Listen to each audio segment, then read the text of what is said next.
Bag Truth Seeker, January 4th, 2018. Woke up this morning and the top story was bomb cyclone explodes over Northeast. And that story was later replaced with Trump tries to quash bombshell book. And I said, what a perfect day for headlines about bomb. I mean, notice bombshell book, bomb cyclone. Today's January 4th, 1/4 as we write it in the US, and the language of gematria, bomb equals 14.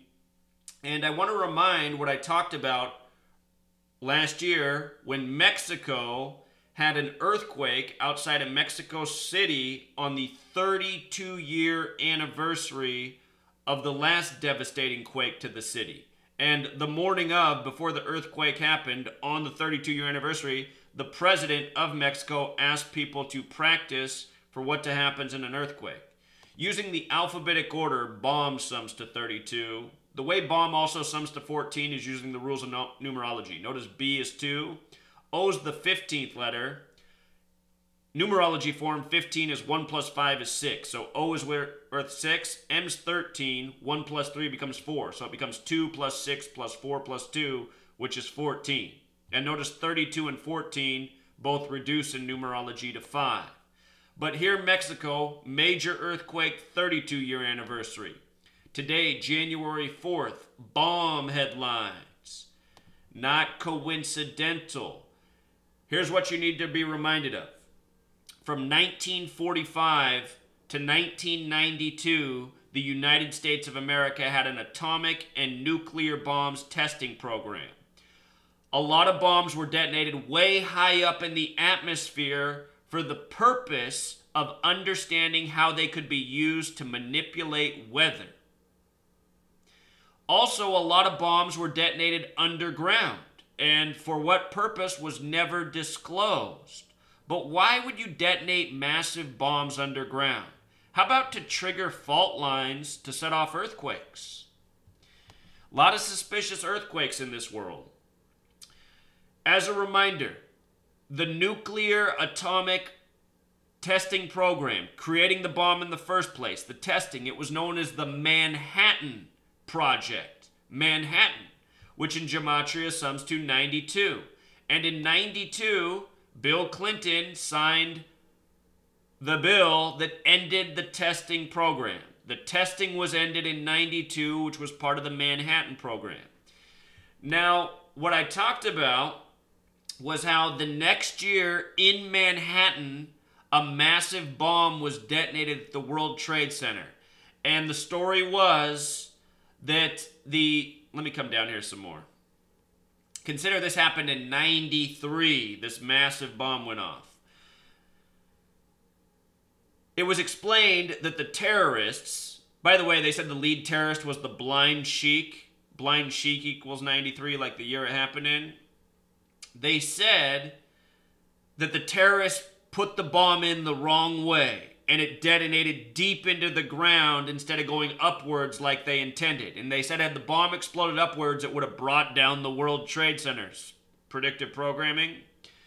So remember, for months after that, the World Trade Centers were shut down and they were working underneath the World Trade Centers, doing a lot of work underneath, fixing where the bomb had supposedly gone off.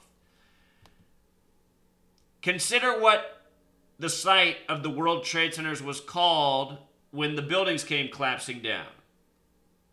The site was called Ground Zero. Ground Zero. Why did they call it that? Until the day of September 11th, Ground Zero only had one definition. The point on the Earth's surface directly above or below an exploding nuclear or atomic bomb. This definition right here doesn't say atomic, but most definitions do. Nuclear or atomic bomb. Above or below ground. What decimated the World Trade Centers? What turned them into dust? Where did all of the steel go? Those buildings were completely pulverized. Impossible without some sort of force, powerful force. Now, a lot of people in the truth community have learned to regurgitate, I don't think nuclear bombs are real. Okay, who cares if they're not called nuclear bombs? The point is, the government has very sophisticated and powerful weaponry. Call it whatever you want. But no doubt, this weapons testing program, whatever the purpose of it was used on 9/11 in Manhattan to bring down those buildings. Manhattan Project, Manhattan. People don't understand that our government is here to control us. Like Americans are duped into thinking our government's just so great, we're free, we take out bad guys in the world. No, that's not the purpose of your government. The purpose of your government is to be the criminal state that it is, exploiting your goyim ass, controlling your life, lying to you, steering you astray, exploiting you from the cradle to the grave. That's the purpose of your government, always has been. So, of course, they would develop a sophisticated weapon to achieve an important part of their agenda, which was 9/11.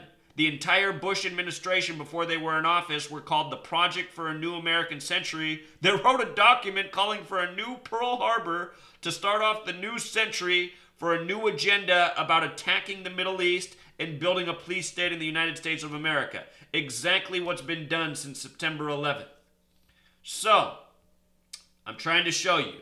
Atomic bomb equals 93. 93 World Trade Center bombing. You know, the first plane hit the World Trade Center at 9:03. Or was it the second plane? It was the second plane, actually. I take it back.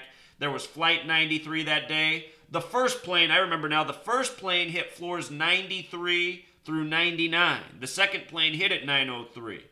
All tributes. And think about the history of Japan and radiation and atomic and nuclear bombs. Notice atomic bomb 93, Japan 93. Mexico, before it was hit with the 32-year anniversary quake, it was hit on the 93rd meridian. Mexico also 93. And if you guys weren't following me then, this happened September 7th. On September 4th, I put out a video and I said there's going to be a major earthquake days ahead and look out for the number 93. You know, told everybody following me before my channel was deleted again. I've been deleted 11 times since this past June. But I said it. I said, look for the big earthquake and look for the number 93. Then boom, 93rd meridian in Mexico 3 days later. We hadn't had a big earthquake in the news in a long time before this. And there was a whole lot more to that story. But I'm trying to get the point across. They got bombs, our government. They've been researching with bombs and tax dollars and explosions in the sky and the ground to influence weather and do God knows what else. Create earthquakes? Why would you want to create earthquakes? Think about it. Our government is into destroy and rebuild. It's big money. Military's big money. Mexico City quake that just happened, it shook all sorts of homes to the ground. All sorts of homes crumbled, destroyed, people killed.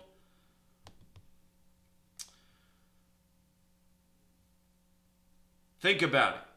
Then the governments, they give out these contracts to corporations to come in and rebuild. They seize the land that poor people had who lost their home and their property, and then they build resorts there. There's all sorts of reasons they do this. So I'll link these posts down below.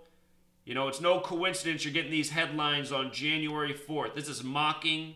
This is a reminder of where you really live. The military police dictatorship. Nothing else matters. These people are insane. Guarantee you the weather that we're experiencing completely contrived by mad science, paid for with our tax dollars. People got to wake up. That's what happens when you live under Zionist Jew government, which is exactly what we live under. Zionist Jews follow the Talmud. The Talmud says a non-Jew is a goyim, which means a slave. A goyim's too dumb to be considered a human being. A goyim's an animal. The only purpose of them existing is to work and slave so that the Zionist Jew doesn't have to. Talmud, it's who runs your government. The Talmud thumpers. Always has been, from the beginning. They're the ones who financed the Revolutionary War. They're the ones who came over here and made up all the lies to kill the native people so they could state their big goyim state, which we now live in. Nation of dumb motherfuckers ruled over by tyrants. And dumb motherfuckers, just like the Talmud says, will love it. In the Talmud it says a goyim loves to be ruled over by a Jew. A goyim was born to be ruled over by a Jew. Goyim was born to be lied to by a Jew. It says it all in the Talmud. So you got to give them their credit. They're smarter. They are superior. Everything in the Talmud is true. They're right. They are a superior race. But they're sick as fuck, and the goyim need to wake up and fight back. Because this is what it looks like when you don't. Mexico City knows what it looks like. Houston knows what it looks like. New York City knows what it looks like. New Orleans knows what it looks like. That 1989 World Series earthquake, they know what it looks like. They've been doing this shit all over the place. Exposed all these things. All of these things were done on purpose. You know, since 1952, weather warfare has been admitted by these governments. And the reason they admitted it back then is because it was by the numbers. And they knew that the people weren't going to do jack shit about it. Because a goyim isn't worth shit. A goyim is meant to be ruled over. That's the only way a goyim knows how to live. All expressed in the Talmud. All right, truth seeker. Until next time.